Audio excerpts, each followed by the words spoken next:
Microsoft a mis au point une intelligence artificielle capable de jouer à Minecraft. C'est lors d'une présentation en interne que Microsoft a présenté une démo du jeu Minecraft qui permet aux joueurs de contrôler le personnage en communiquant avec une IA. Dans cette version, plus besoin de clavier ni même de souris, il suffira de donner les commandes en langage naturel pour que l'intelligence artificielle s'exécute. Ce n'est pas la première fois que le jeu Minecraft est associé à l'intelligence artificielle. L'année dernière, OpenAI entraînait déjà une IA en lui faisant visionner pas moins de 70 000 heures de vidéos YouTube sur le gameplay de Minecraft. Même si les IA fonctionnent sur le jeu, aucune date de mise en service n'a encore été communiquée à l'heure actuelle. Après avoir été saisi par le FBI en novembre dernier, ZLibrary fait enfin son retour sur le clean web. ZLibrary existe depuis 2009. Il s'agit de l'équivalent d'un site de streaming illégal pour les livres. C'est au bout de 11 ans d'existence que le FBI avait décidé de mettre fin à la fête, saisissant ainsi 249 domaines différents. Cette décision avait fait énormément de bruit sur les réseaux sociaux, notamment de la part d'internautes s'offusquant de la fermeture. Si la plateforme fait son grand retour sur les navigateurs web, elle revient tout de même plus méfiante qu'avant, avec une mise en place de règles plus strictes et un catalogue moins fourni.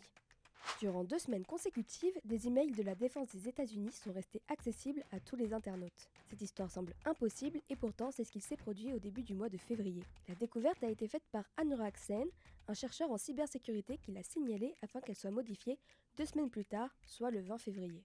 Interrogé par TechCrunch, le chercheur a soutenu qu'il s'agissait d'une simple erreur de configuration de serveur, très probablement d'origine humaine.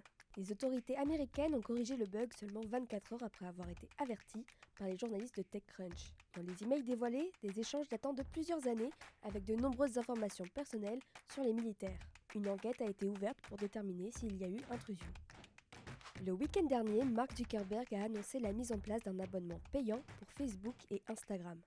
Fortement inspiré par Twitter, Meta devrait proposer une certification payante à ses utilisateurs appelée Meta Verified. L'offre contiendrait plusieurs avantages comme un badge de certification, une meilleure visibilité ou encore un accès prioritaire aux services clients. Interrogé, Meta assure que la liste des avantages devrait s'allonger d'ici le lancement définitif du service.